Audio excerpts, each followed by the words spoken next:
Yeah, firstly, congratulations to LA. I thought they came out in that second half really well. I think it was obvious that they adjusted their pace, and that was what really helped us in the first half, just in terms of the time on the clock we were getting to early actions and then just getting our transition scores. And I felt like we didn't sustain that in the second half while they clearly upped the intent there.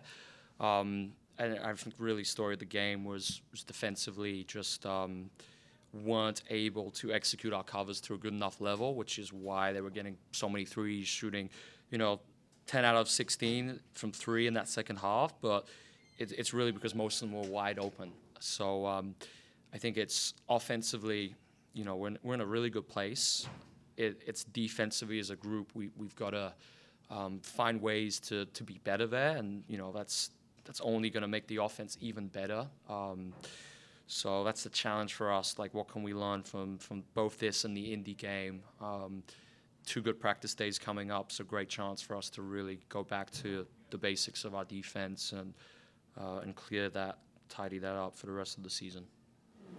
Coach, when you're in those moments in the game where players are getting a little frustrated, maybe by the calls or maybe by something that didn't go their way, what do you say to help redirect them to the task at hand? Yeah, absolutely. It's really about how can we bring our attention to the next play, and I think, we've really focused on that this year in terms of just using film to show like reactions to calls or things in terms of showing the positive or what it looks like to.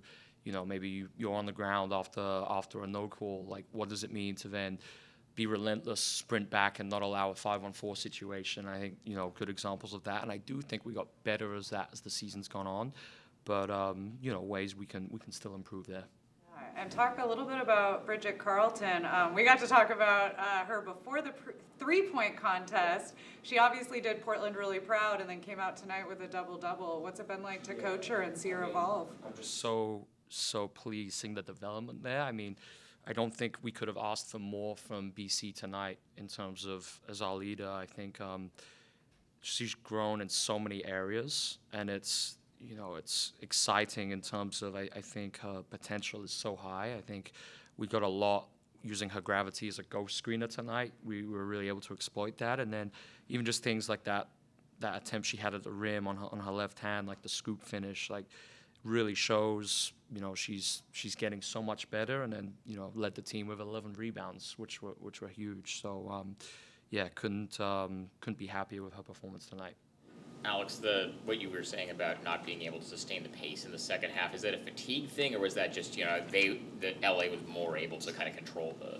Yeah, it was surprising because I think that's the whole reason why we have our rotation system in terms of playing 10 and playing shorter stints. It's to be able to do that and sustain it. So that's something good for me to kind of go back to the group with, because we should absolutely be sustaining it. I think the most important thing there was we weren't getting to the level of the ball in transition. So the ball was ahead of us, and our matchup was behind us, and we weren't sprinting back to our loads. We were kind of just staying back, and then they were able to exploit those post-ups, those seals early on.